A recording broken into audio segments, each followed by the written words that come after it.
Aconteció en aquellos días que Jesús vino de Nazaret de Galilea y fue bautizado por Juan en el Jordán. Y luego, cuando subía del agua, vio abrirse los cielos y al Espíritu como paloma que descendía sobre él.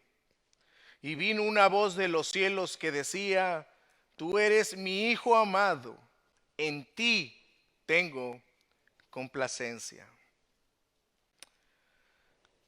Al encontrarnos, amados, con un pasaje tan corto, podemos llegar a la conclusión rápida y equivocada de que no podemos aprender mucho en un corto texto como este. Pero nada está más alejado de la verdad. Recuerden que toda la escritura es inspirada por Dios. Así es de que sea nuestra oración que el Señor hable en este pasaje a nuestras vidas. Oremos. Padre, santo es tu nombre, santo es tu nombre. Nosotros pecadores, necesitados de tu gracia todo el tiempo. Tú eres sabio, nosotros no. Nosotros somos débiles, mas tú eres fuerte y poderoso. Nosotros somos pecaminosos. Tú eres santo, Señor.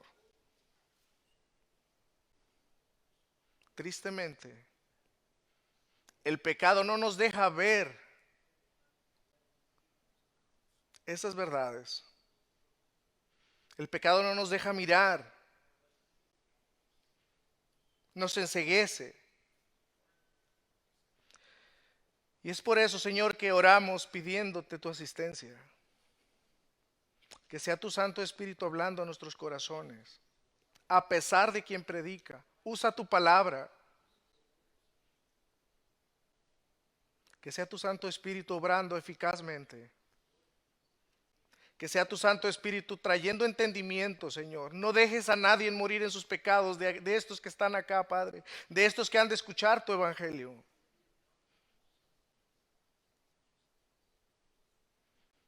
Tu iglesia te necesita, te necesitamos, Señor. EBC te necesita, Fe Bíblica te necesita, nuestras familias te necesitamos, esta ciudad te necesita.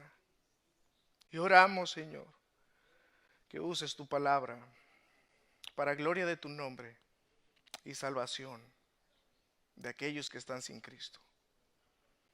En el nombre de Jesús. Amén.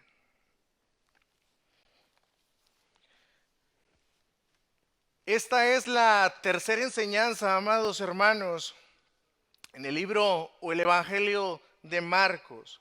Aunque como ya hemos dicho, lleva el Evangelio de Marcos, el nombre de Marcos, porque él fue quien lo escribió. Pero el Evangelio es del Señor Jesucristo, puesto que se trata de las buenas noticias de Dios en la persona de Jesucristo para los pecadores como nosotros. Así que para aquellos que nos visitan por primera vez, estamos estudiando un libro, hermanos, un libro sumamente hermoso, un libro que tiene como propósito enseñarnos quién es Jesús. Ese es el propósito de Marcos al escribirnos, enseñarnos, que nosotros aprendamos quién es Jesús. Y el estudiar quién es Jesús es sumamente relevante todo el tiempo. Claro, en nuestros días no deja de ser lo menos, al contrario, es sumamente relevante que nosotros entendamos, seamos expuestos a la Escritura y por medio de ella nosotros comprendamos quién es Jesús.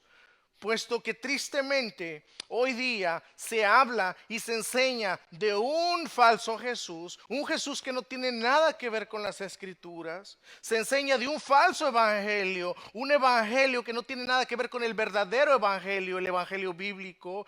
Y se habla mucho acerca de un cristianismo, pero que tampoco es bíblico. Así que eso ya debería ser para nosotros sumamente relevante o relevante, llamar nuestra atención. Nosotros conocer por medio de las Escrituras quién es Jesús.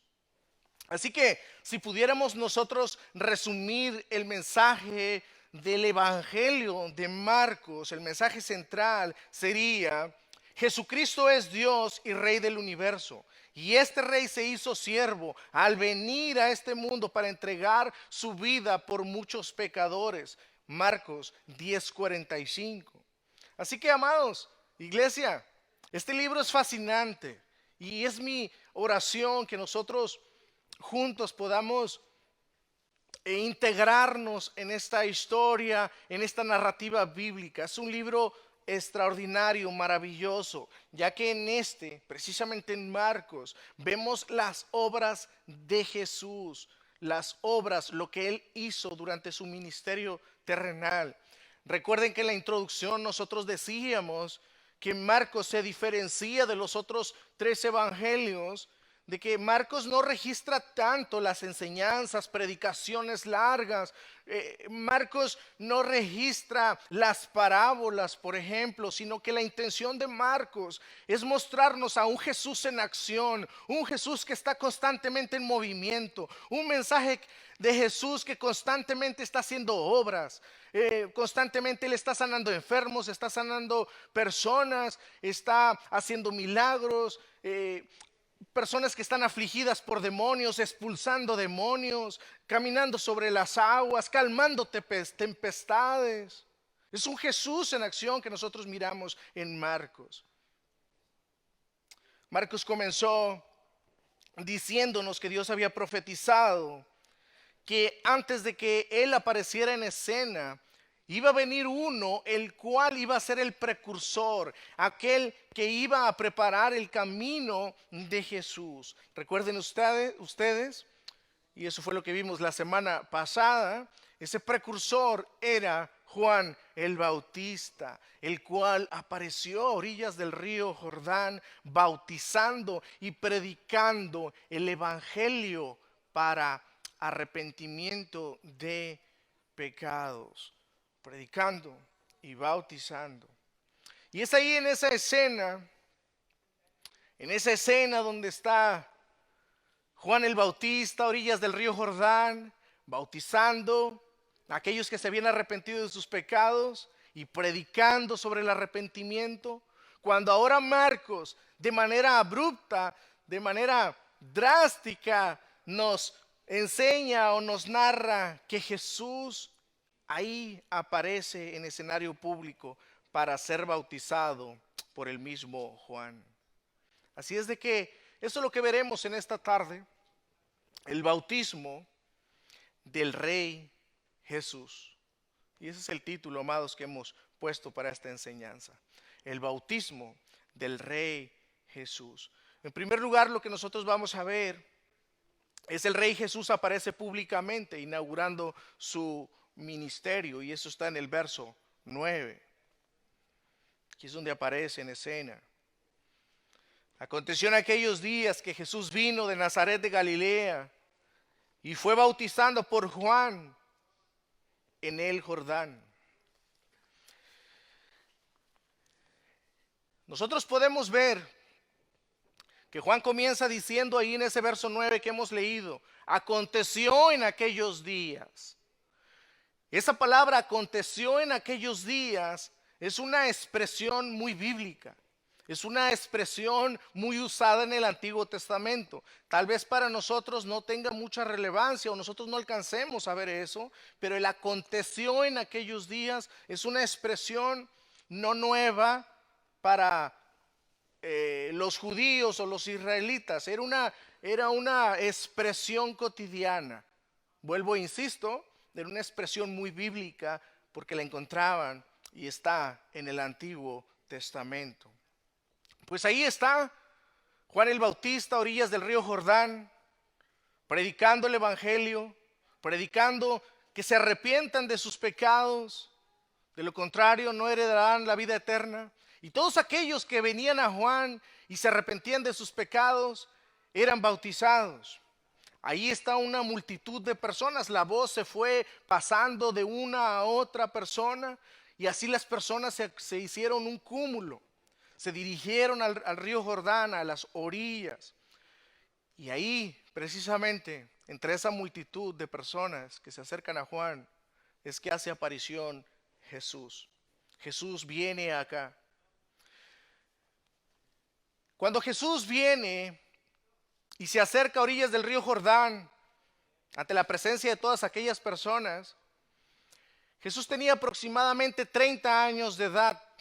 Esa información nosotros la encontramos en el Evangelio de Lucas, en el capítulo 3, verso 23. Lucas ahí nos dice, Jesús tenía aproximadamente 30 años cuando comenzó su ministerio o cuando aparece acá en el río Jordán.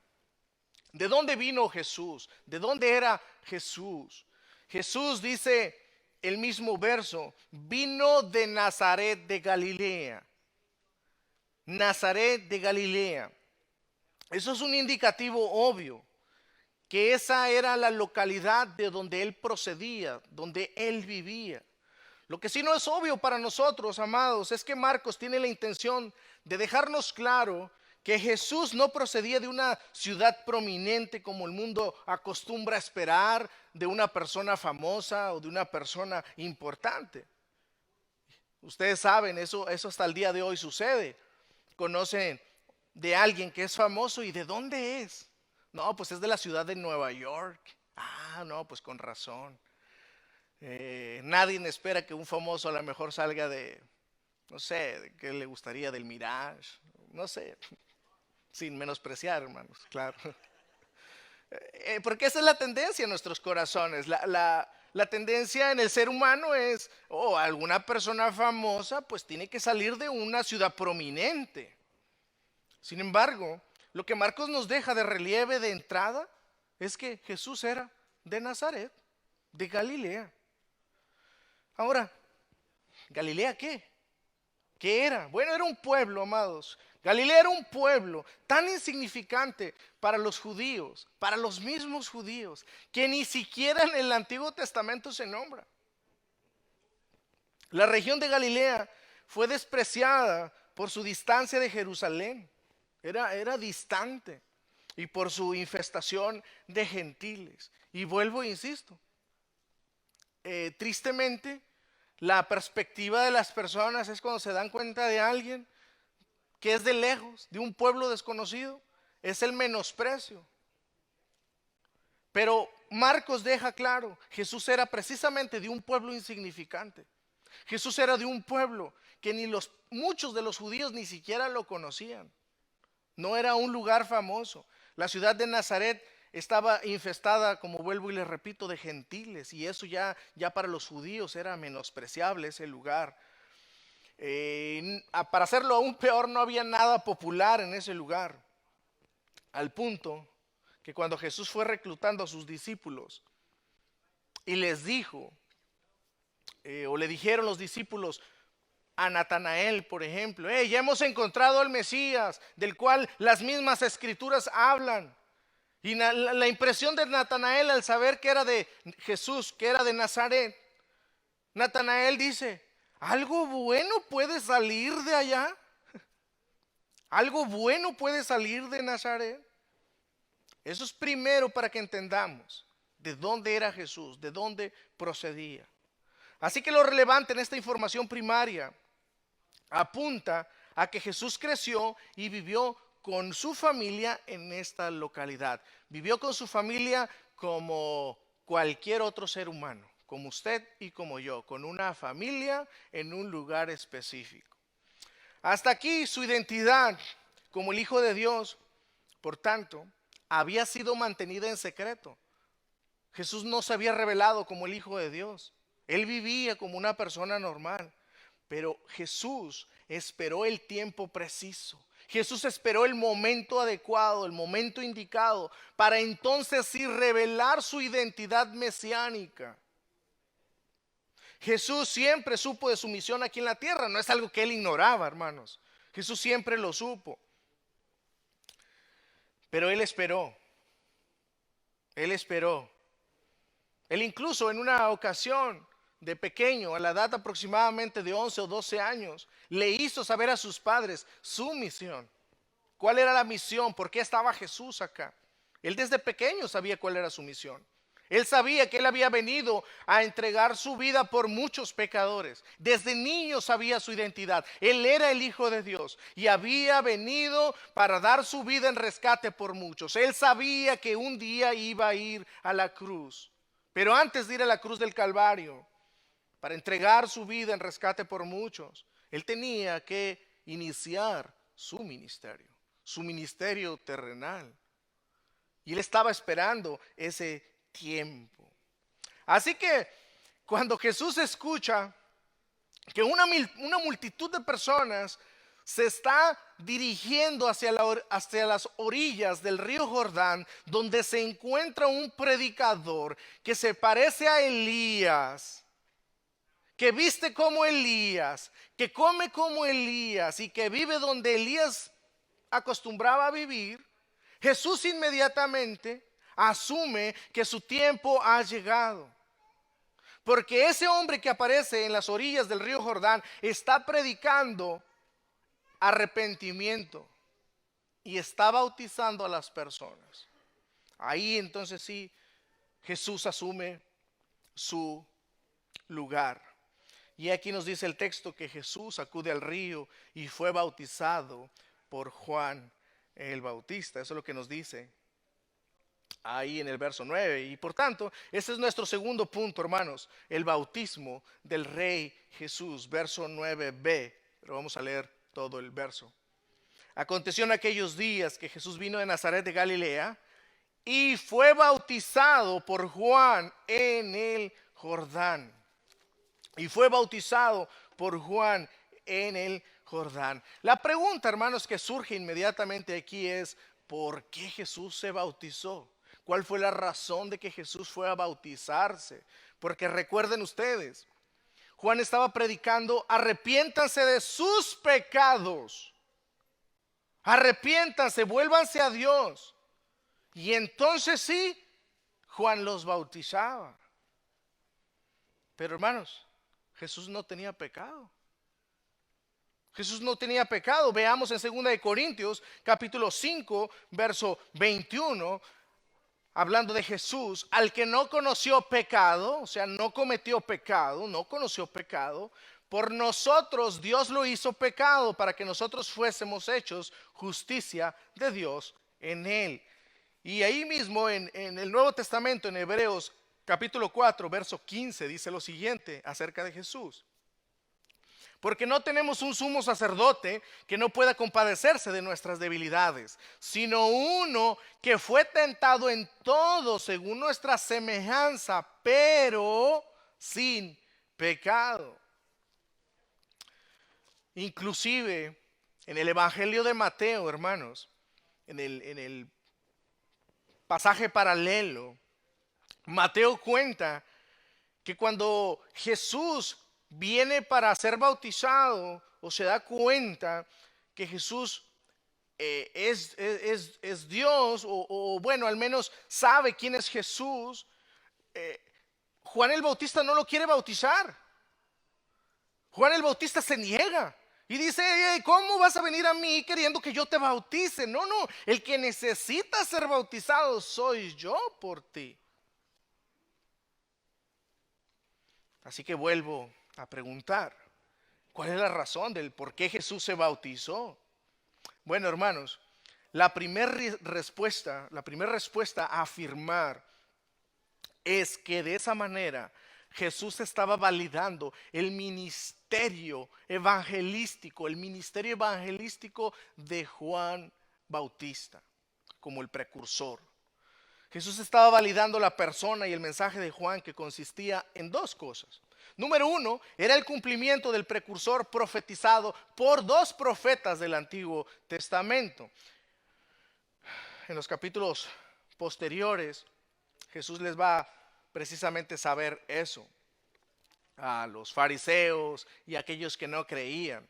También Jesús les va a hacer saber: ¿recuerdan ustedes que este precursor, Juan el Bautista, fue de antemano profetizado por dos profetas? Sí, Isaías, Miqueas. Ok, ese del cual se habló es Juan el Bautista. Entonces, tenía que suceder esto, hermanos, porque era una forma de validar el ministerio de Juan el Bautista. En segundo lugar, consistía en que el perdón de todos los pecados comienza por el arrepentimiento, cambiando de vida, sometiéndose a Dios voluntariamente. Y eso sería consistente también con el mismo mensaje de Jesús. Más adelante, precisamente Jesús, refiriéndose a muchos de los falsos maestros y religiosos de la época, les dice que ellos no van a entrar en el reino de los cielos. ¿Por qué razón? Jesús les explica: porque ustedes nunca se han arrepentido de sus pecados. Los que sí se arrepintieron y recibieron el perdón y la vida eterna fueron muchos gentiles, aquellos que eran rechazados, menospreciados por los judíos, pero reconocieron sus pecados. Muchos sí recibieron el perdón de Dios porque se arrepintieron, personas como cobradores de impuestos, los cuales estaban acostumbrados a robar. Muchas prostitutas se arrepintieron y se volvieron a Dios. Muchos ladrones que estaban acostumbrados a robar se arrepintieron de sus pecados y se volvieron con todo su corazón a Dios. Mentirosos, fornicadores, hechiceros, asesinos, peleoneros y muchos más que cambiaron sus vidas por la gracia de Dios.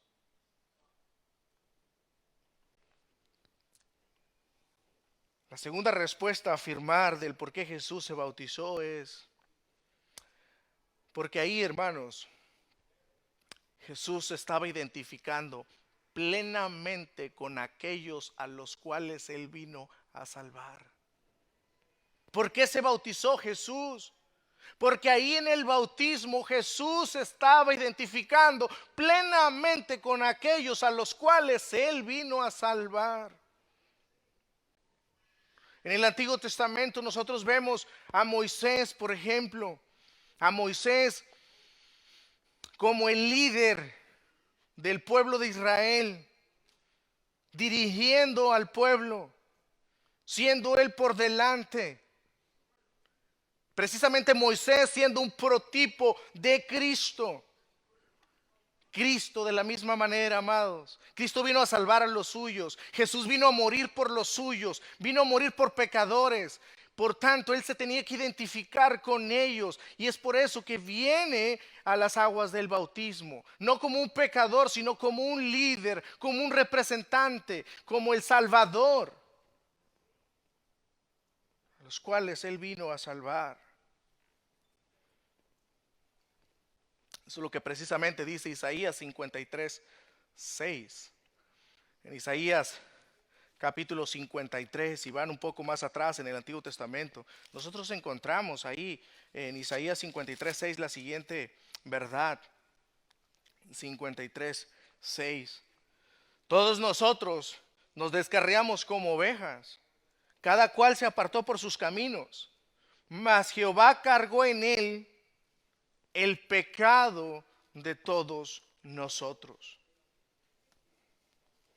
Recuerden, amados, que Jesús al final de su ministerio, Él va a ir a la cruz, Él va a ir a la cruz y a entregar su vida, a derramar su sangre en rescate por nosotros.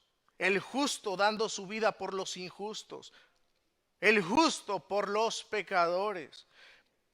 Pero hermanos, aquí en el bautismo está el inicio de su ministerio. Aquí Jesús se está identificando con aquellos a los cuales vino a salvar, con aquellos a los cuales vino a morir. En otras palabras, con el bautismo Jesús cumplía parte de la tarea de poner su vida por amor a sus ovejas. Te lo diré en otra manera. Por medio del bautismo Jesús se identificó contigo, hermano y hermana. Por medio del bautismo se identificó contigo y conmigo. Jesús desde su bautismo estaba siendo obediente al Padre, pero teniéndote en mente a ti desde el bautismo. Es una verdad maravillosa. No sé si lo habían pensado. Pero Jesús desde el bautismo mismo estaba haciendo la voluntad de Dios cumpliendo con la perfecta voluntad, sometiéndose a Dios, pero te tenía en mente a ti, a ti. Ahora bien, en nuestro último punto, lo que tenemos en el verso 10 y 11, es que en el bautismo de Jesús se aprueba su ministerio terrenal. Así es de que habiendo visto o respondido la pregunta por qué Jesús se bautizó, no era porque él era un pecador, sino que él se estaba identificando con aquellos a los cuales él vino a salvar. En tercer lugar, en el bautismo de Jesús se aprueba su ministerio terrenal, versos 10 y 11. Y luego cuando subía del agua, vio abrirse los cielos y al Espíritu como paloma que descendía sobre él. Y vino una voz de los cielos que decía: tú eres mi Hijo amado, en ti tengo complacencia. Marcos nos dice que cuando Jesús sale del agua del bautismo, el cielo se abrió, que también significa se rasgó. El cielo se abrió. Vio al Padre o escuchó al Padre hablar. Y el Espíritu Santo en forma de paloma posó sobre Jesús. Eso es lo que sucedió una vez Jesús subió del bautismo. Por tanto, esto nos enseña algunas cosas, hermanos. Número 1, vemos aquí claramente la Trinidad validando el ministerio de Jesús con su presencia. Validando el ministerio de Jesús con su presencia. El Padre afirma que en Jesús se complace. El Padre en Jesús se complace. Y la paloma de la señal de la venida del Espíritu Santo sobre Jesús, de esa manera se está inaugurando la apertura de la gracia a la humanidad. Allá en Génesis, hermanos, en Génesis 8, en la narrativa del diluvio, vemos que hay una paloma que va y viene, va y viene. ¿Con qué intención va esa paloma? Va y viene. La paloma va con la intención de dar una señal cuando las aguas ya han disminuido. Para que entonces si la familia de Noé, juntamente con todos los animales, puedan descender. La paloma viene y trae en su pico una hoja, anunciando por tanto que el arca se puede abrir, que hay acceso. Hermanos, aquí la paloma sobre Jesús da el anuncio de esa bendita gracia de nuestro Dios. Esa es la intención. Mostrarnos que la gracia de Dios está sobre Jesús, pero por tanto la gracia de Dios se ha abierto a la humanidad entera. Así que el Espíritu Santo de entrada también, amados, no es una paloma. El Espíritu Santo no es una paloma. La paloma da el anuncio precisamente de esa apertura de gracia. Da el anuncio, es como un anuncio de parte de Dios. Así como la paloma en el diluvio, la gracia de Dios extendida a todo tipo de hombres, a todo tipo de mujeres, se encuentren donde se encuentren, tengan el trasfondo que tengan, aun cuando sus pecados sean muchos, hay gracia abundante para el pecador en Cristo. Y eso es lo que precisamente está anunciando la presencia del Espíritu Santo sobre Jesús.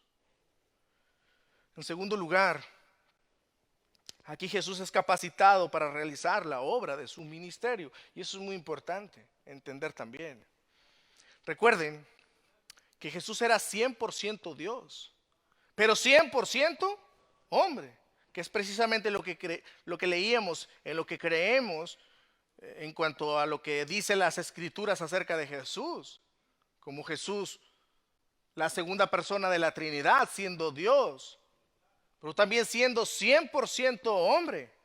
Por tanto, si 100% hombre, hermanos, era necesario que fuera investido por el poder del Espíritu Santo. Porque muchas veces nosotros creemos que, que Jesús, siendo Dios, pues no hay nada en lo cual nosotros podamos tener alguna similitud con Él.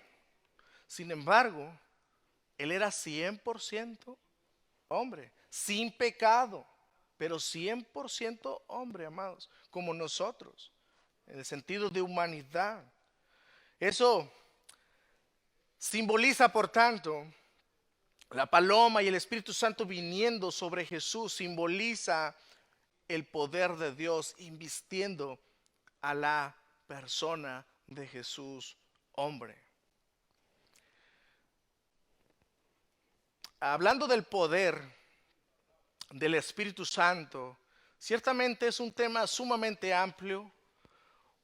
Hablando del poder del Espíritu Santo, su acción, propósito, obra, hay un muy mal entendido. En nuestros días siempre ha sucedido. La doctrina incluso del Espíritu Santo es una de las doctrinas más olvidadas. En los últimos años sí se le ha tomado más atención, ha sido más relevante, puesto que muchos afirman la obra y el poder del Espíritu a cosas que no tienen nada que ver con lo revelado en las Escrituras. Miren, hay tanta confusión en cuestión de la obra del Espíritu Santo que hoy en nuestros días tenemos el tema sobre la mesa. Tanta confusión, dimes y diretes, cristianos enfrascados en problemas, enfrascados unos con otros, que si la obra que se está llevando en la capilla de la Universidad de Asbury es real o no, si es de verdad un avivamiento o no, si es de verdad que es el Espíritu Santo que se está moviendo ahí o no. Y usted puede ver, a muchos dicen, no, eso no lo hace el Espíritu Santo. Pero hay otros que dicen, sí, esa es la obra del Espíritu Santo. Que no, que sí, y ahí está. Amados, alguien me preguntaba, haciendo un paréntesis, que qué pienso yo como pastor, qué pienso yo acerca de este movimiento. Sin duda alguna, muchos de ustedes también ya han escuchado en muchas maneras lo que les estoy diciendo. Pero como pastor, porque a mí me interesa obviamente que esta iglesia sepa mi postura, conozca qué es lo que pienso al respecto. Y es mi postura muy personal, pastoral, amados. Y esto no quiere decir precisamente que alguien que cree diferente a mí nos va a enemistar. Es precisamente lo que quiero explicar rápidamente. Creo, como dice uno de los grandes hombres de Dios, o un hombre que Dios usó en uno de los más grandes avivamientos aquí en Estados Unidos y en Inglaterra, Jonathan Edwards. Y él dijo que no nos aventuremos, que no nos adelantemos a traer juicio sobre un mover. Que no seamos rápidos para decir si es verdad o es mentira, porque puede ser que en ese aventuramiento, en esa rapidez de traer juicio, nosotros podemos decir que sí es un movimiento cuando no es un movimiento del Espíritu Santo. Pero por otro lado, que no neguemos, porque puede ser que sí sea la obra del Espíritu Santo. Y que tengamos cuidado de no entrometernos en la obra que Dios esté queriendo hacer. Entonces, ¿cuál es mi postura? Yo no soy quien para traer juicio si es verdad o es mentira, porque no estoy ahí. Y aunque estuviera ahí, hermanos, yo soy un pecador. Yo no sé los pensamientos de Dios. Dios es Dios. Dios hace como Él quiere, en el momento que Él quiere y con quien quiere. Eso es soberanía. Muchos dicen que creen en la soberanía de Dios, sin embargo, cuando no se ajusta a nuestras creencias o a nuestro molde, nosotros entramos en la crítica o en el juzgar. A ver, ¿dónde está pasando eso? Ah, no es una iglesia reformada. Ah, entonces no es. Es una iglesia bautista. Ah, entonces no es una iglesia bautista. ¿Qué es? Metodista. Ah, no, entonces no. Hermanos, nosotros no sabemos eso. He escuchado comentarios, por ejemplo, decir, no, es que están predicando, pero no están predicando expositivamente. Por favor, como que si predicar expositivamente fuese la única manera de predicar las escrituras.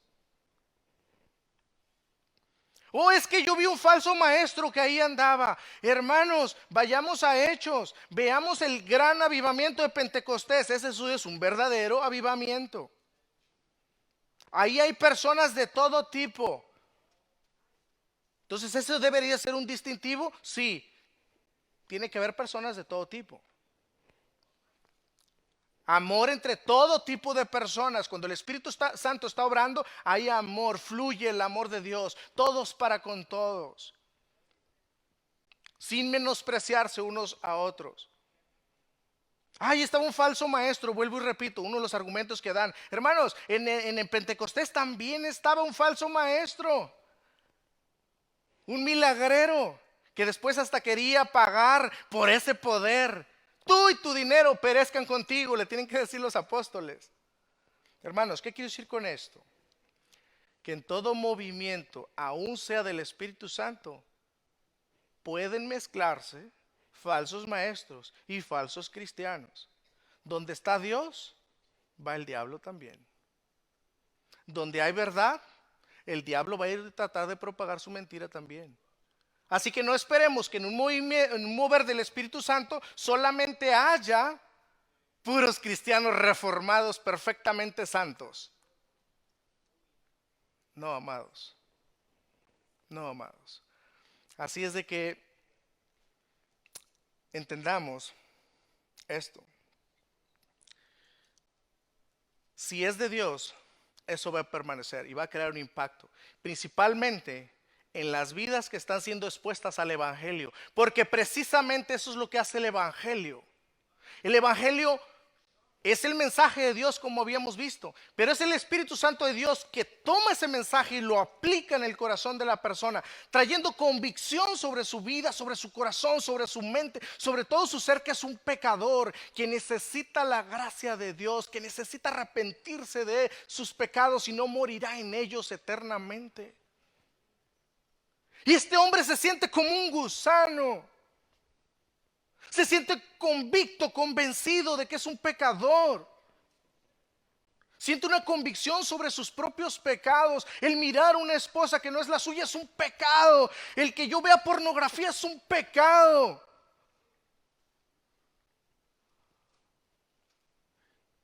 El que yo tenga relaciones con el mismo sexo es un pecado. El que yo sea un mentiroso, un ladrón, una prostituta. Hay una convicción de volverse con todo su corazón a Dios. Cuando Dios hace la obra por medio de su Espíritu, no hay hombre que se pueda resistir.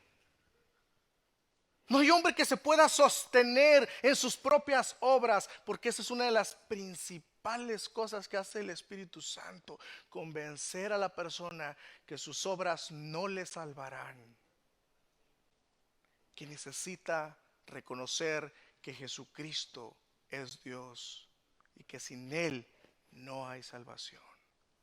Y por tanto, necesita volverse con toda su mente, con todas sus fuerzas, con todo su corazón a Dios. Y ahí empieza a caminar. Y empieza a ver la obra del Espíritu Santo sobre sí mismo. odiando aquello que amaba antes, que es el pecado, y amando aquello que antes odiaba, que es a Dios, su palabra, sus caminos, sus leyes. Mi pregunta para ti es, y es mi pregunta más importante, es: ¿tú te has visto así? ¿Tú te has visto como un pecador, como lo que de verdad eres, lo que de verdad somos?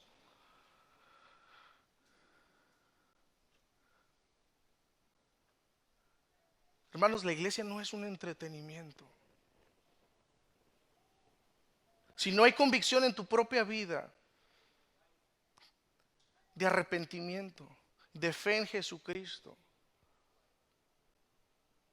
tú no eres salvo. Tú no eres salvo. Y vas camino al infierno. Pagarás las consecuencias de tu pecado. Lo creas o no lo creas, un día estarás frente a la presencia de Dios y tendrás que rendir cuentas a Él.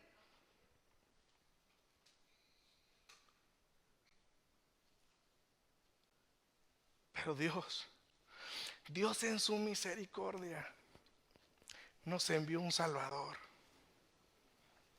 a su Hijo Jesucristo, para que todo aquel que crea en Él sea salvo. Amén, hermanos.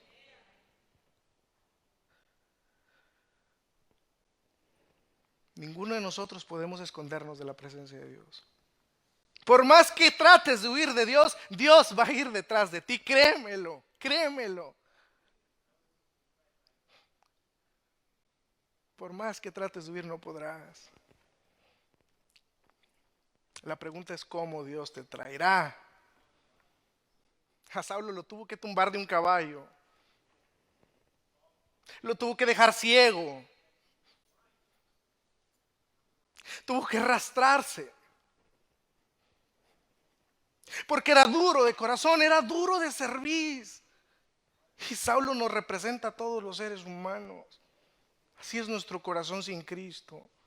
Así es nuestro corazón sin la obra del Espíritu Santo, amados.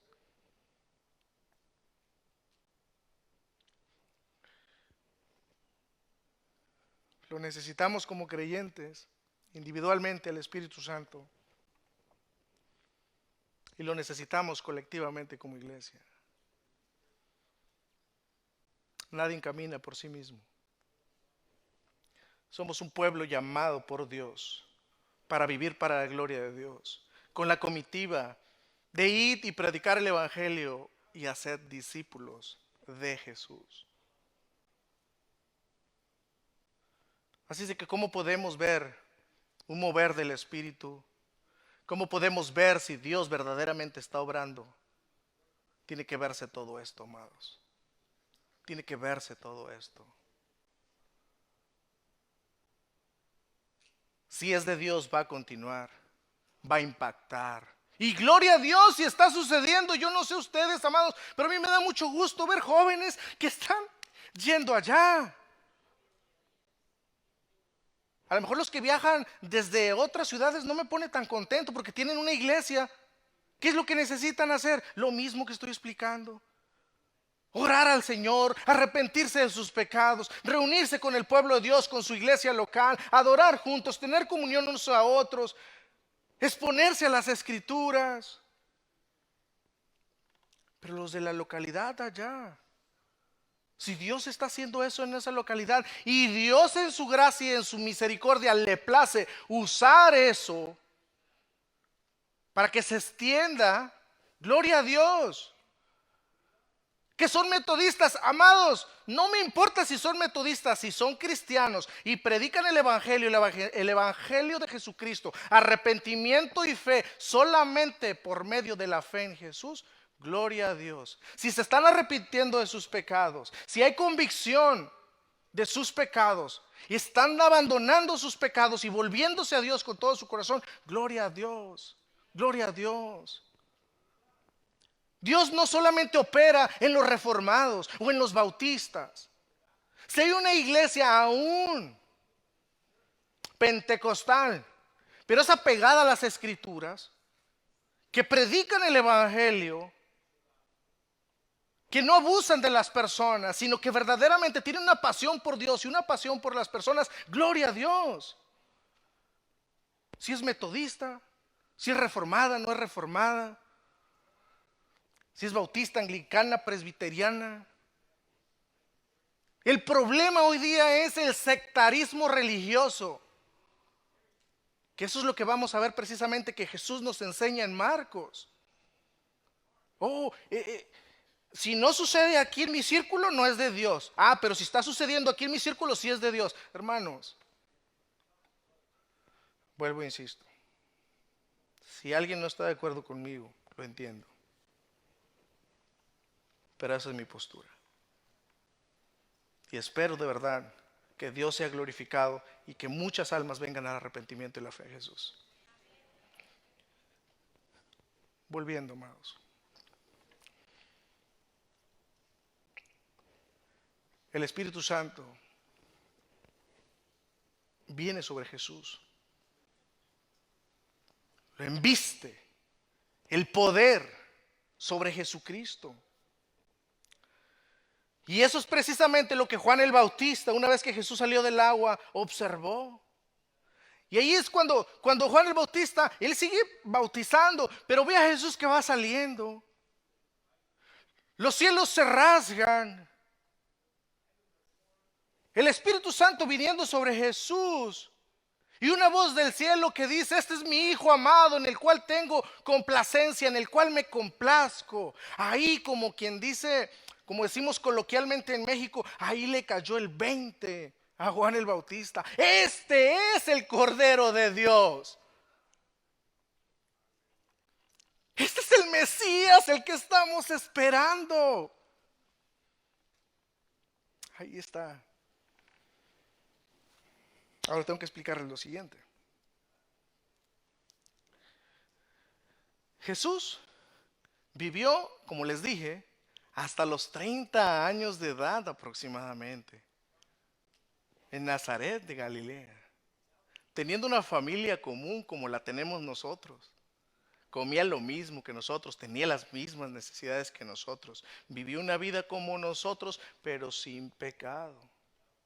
Así es de que, hermanos, cuando Jesús viene a Juan ahí en la orilla del río Jordán y lo ve, cuando venía Jesús a bautizarse, Juan no dijo: ahí viene el Cordero de Dios. No, hasta ahí él no sabía. Hasta ahí, cuando Jesús viene acá, dijo: ahí viene mi primo, el hijo de mi tía Elizabeth. Lo bautiza. Así de que Juan no vio un distintivo en Jesús al principio. Jesús no se distinguía entre la multitud como muchos de nosotros llegaríamos a pensar. No es como sucede en una reunión de nosotros como latinos y que invitamos a un hermano americano y pues luego nos damos cuenta, ¿no? Se distingue, es más blanco que la gran mayoría de nosotros. Hermanos, en esa multitud Jesús no se distinguía entre el resto.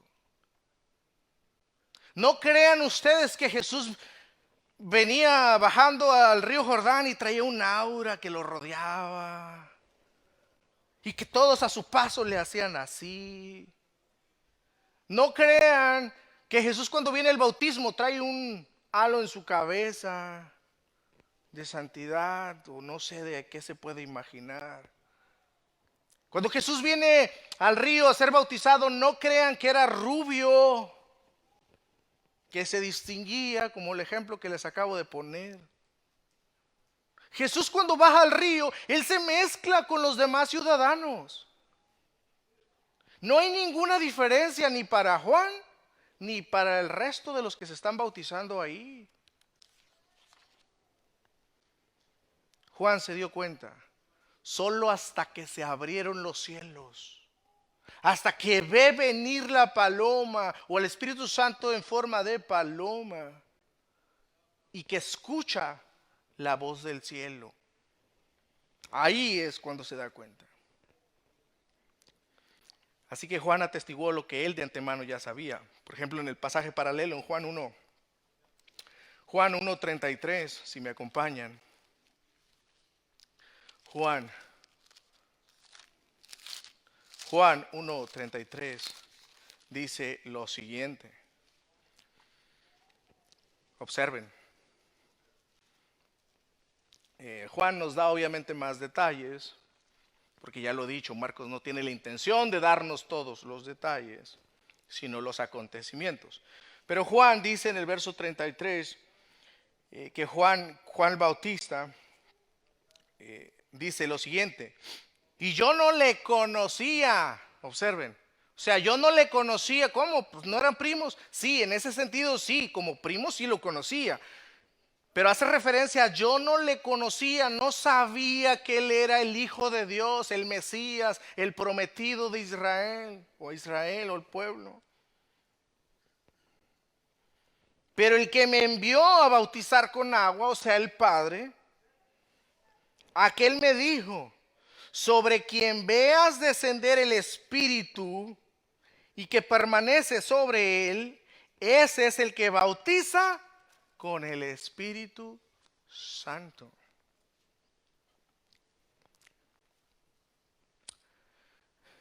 En cuanto a la voz del cielo, hermanos, habiendo dicho eso, en cuanto a la voz del cielo, es algo que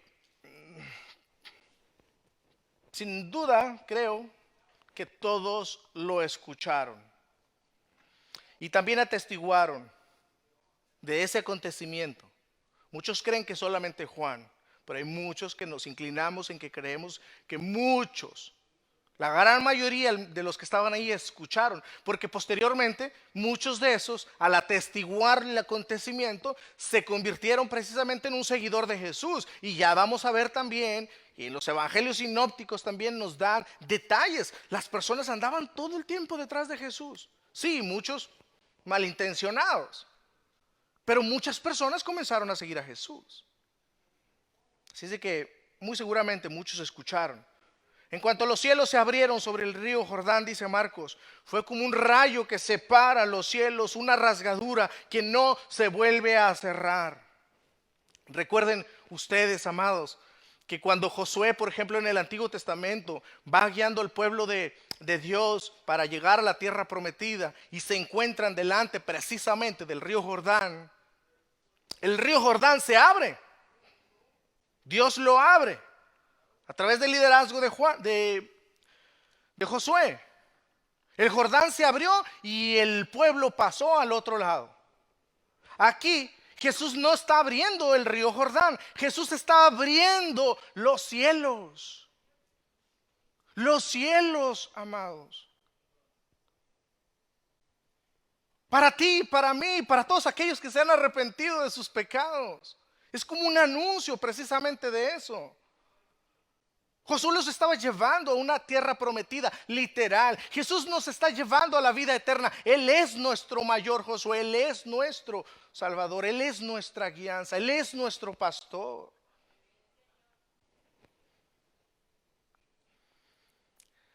Es prácticamente como el cumplimiento de Isaías capítulo 64, verso 1. Una oración de Isaías que él hacía. Oh, si rompieses los cielos y descendieras y a tu presencia se escurriesen los montes. Anhelando que Dios viniese, que abriese el camino. Bueno, es precisamente lo que está ocurriendo acá. Ahora, hermanos, permítanme compartir rápido unas verdades teológicas. La primera es sobre los cielos.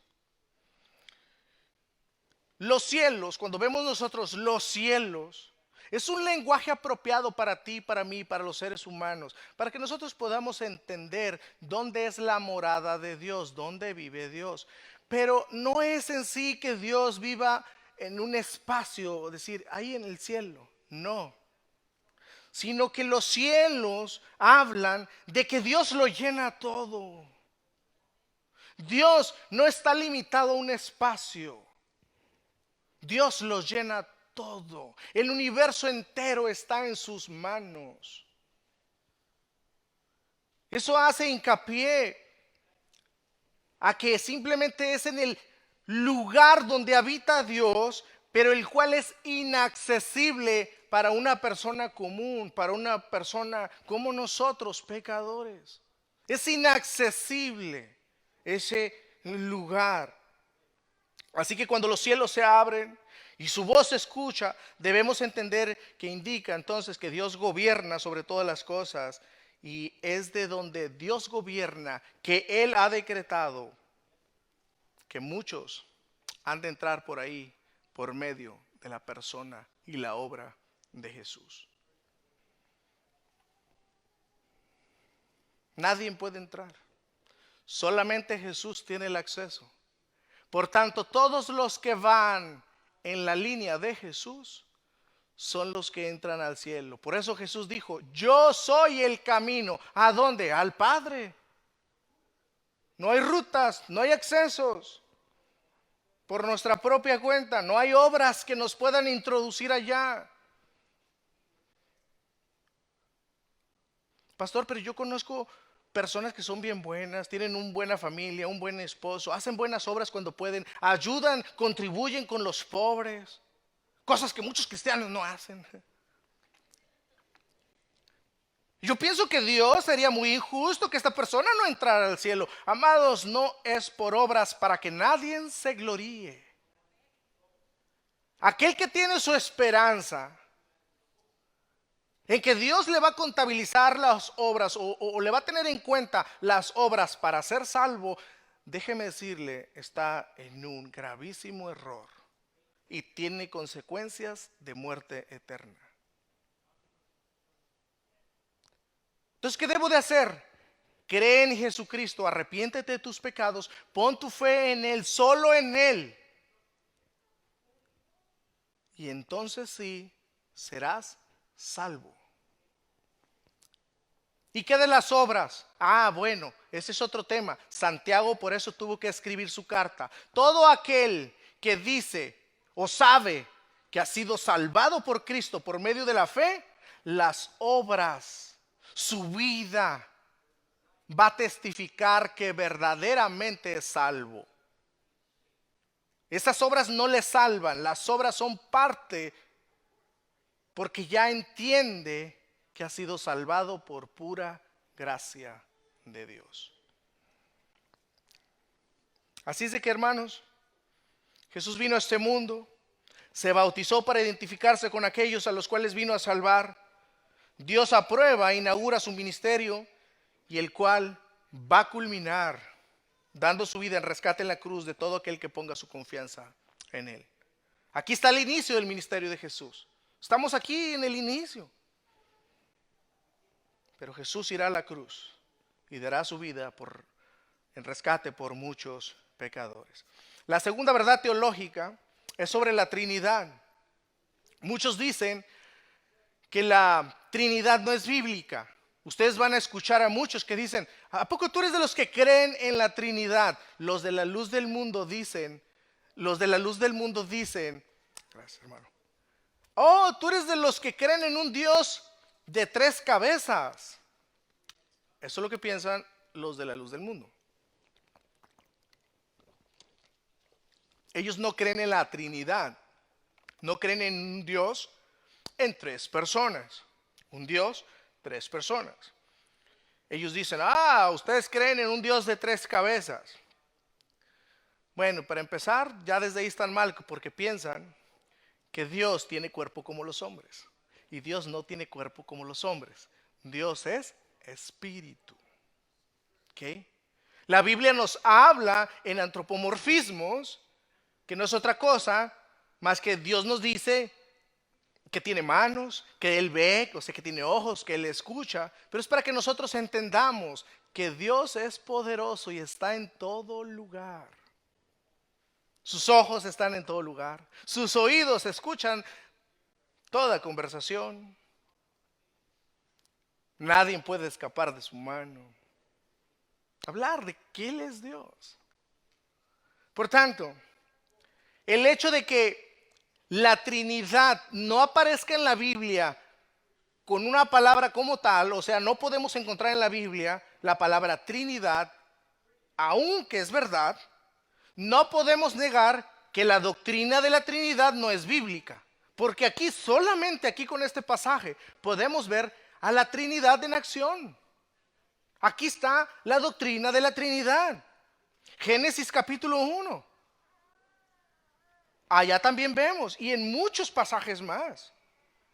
Muchísimos. La doctrina de la Trinidad no se basa en un texto, ni en un pasaje. Se basa en todo lo que la revelación de Dios nos dice, las cuales están en las Santas Escrituras. Aquí vemos claramente al Hijo identificándose con el bautismo, con aquellos que vino a salvar. Vemos inmediatamente el cielo abrirse y el Espíritu Santo, la tercera persona de la Trinidad, desciende. Y en tercer lugar, al Padre que habla desde los cielos. Este es mi Hijo amado, en el cual tengo complacencia. Y en esto consiste, hermanos, la segunda parte del inicio del ministerio terrenal de Jesús. El Rey que se hizo siervo para dar su vida en rescate por muchos pecadores, así como ustedes y como yo. La tercera parte consta del inicio del ministerio de Jesús, consta de la tentación de Jesús o la tentación de Jesucristo en el desierto por Satanás. Así es de que esta es la segunda parte. La tercera parte, la tentación de Jesús en el desierto por Satanás, la veremos con el favor del Señor la próxima semana. ¿Qué podemos concluir de este mensaje, hermanos? Jesús es Dios. Jesús es Dios. Jesús es la segunda persona de la Trinidad, el cual fue capacitado por el Espíritu Santo, aprobado por el Padre, testificado por Juan el Bautista. Aquí está Jesús, quien es 100% Dios, 100% hombre. El Dios que nos vino a salvar. Marcos, quien escribe este evangelio, recuerden, fue quien escuchó a Pedro hablar muchas cosas, en las cuales aquí tenemos muchos registros, pero aquí está lo más importante. El énfasis, el propósito de Marcos es mostrarnos a Jesús, el Rey Jesús, que se hizo uno como nosotros. Se hizo siervo, o sea, vino a servirnos, a dar su vida en rescate por nosotros, poniéndonos el ejemplo de lo que significa el amor, el dar tu vida por otros. Jesús es la plenitud de Dios, el amor de Dios, Dios mismo encarnado, el cual vino a servirte a ti, a servirme a mí. ¿Cómo? Dando su vida precisamente por nosotros. Así es de que, hermanos, ante todas estas verdades que hemos tratado de explicar, ¿qué es lo que debes hacer tú?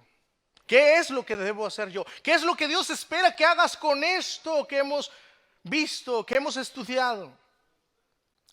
Dios espera precisamente el propósito, que tú y yo reconozcamos que Jesús es Dios, que Jesús es el Salvador, que fuera de Él no hay salvación, que solamente podemos entrar a la vida eterna, a la presencia de Dios mismo y regocijarnos en Él por medio de la obra y la persona de Jesucristo. Solamente en Él. Eso, en primer lugar, que reconozcamos que nos postremos, por tanto, delante de Él. Amados, mucho cuidado, ciertamente, con ser frívolos ante las verdades expresadas de Dios en las Escrituras. Cuidado de no rechazar la verdad de Dios.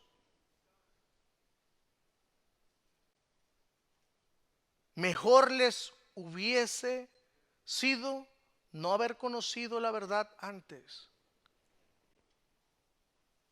Y ese es el gran amor de Dios, que Dios nos expone a su santa palabra para que nosotros nos humillemos delante de Él, vengamos delante de Él, nos postremos delante de Él, reconozcamos que Jesús es Dios, que sin Él nada podemos hacer, que nosotros no podemos vivir una vida que agrada a Dios a menos de que reconozcamos que Jesús es Dios, que Él es nuestro Salvador y fuera de Él no hay salvación.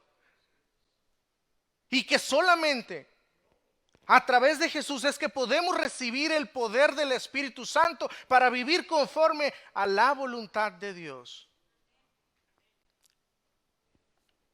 Cuidado, amados. Cuidado de no rechazar la verdad de Dios. Romanos capítulo 8, verso 9, dice lo siguiente.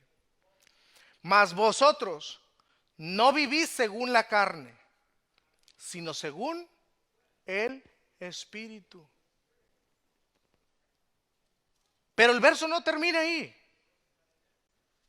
Dice, si es que el Espíritu de Dios mora en vosotros.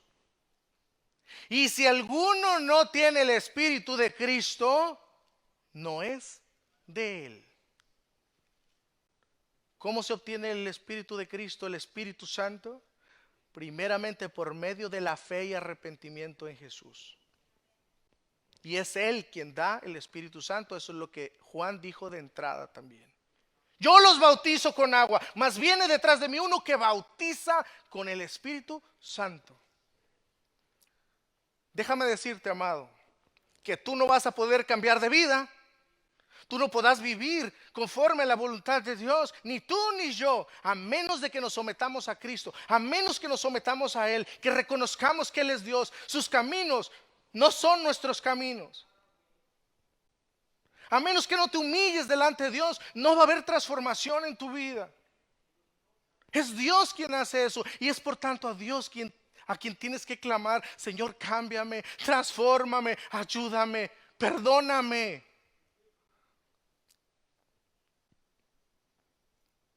Mi familia y yo te necesitamos. Yo te necesito.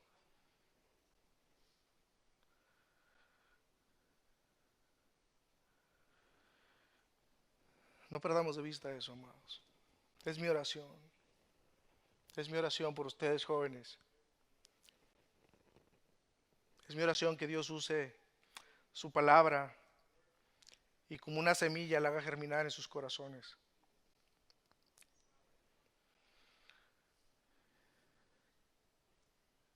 No estamos preocupados si somos 1000,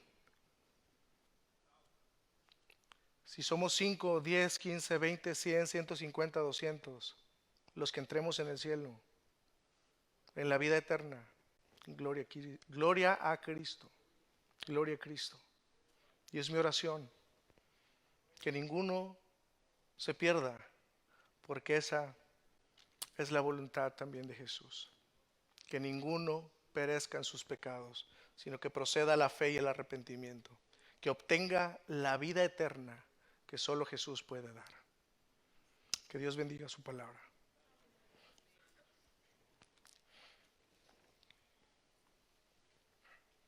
Señor,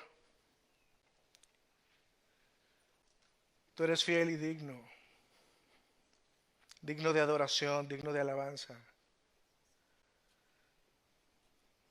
Nuestra preocupación mayor es por nuestras familias, por esta iglesia.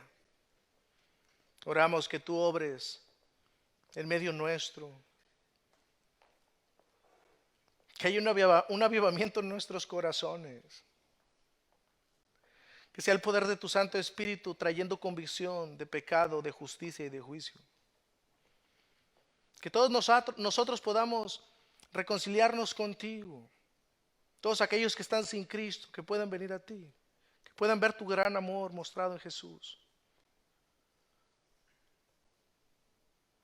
Lo ponemos en tus manos esperando, Señor, que seas tú, mediante el poder de tu Santo Espíritu, tu gran amor, sea implantado en nuestros corazones y este produzca fruto, fruto de salvación, fruto de buenas obras, que traigan gloria a tu nombre, que podamos ser testigos fieles en esta ciudad,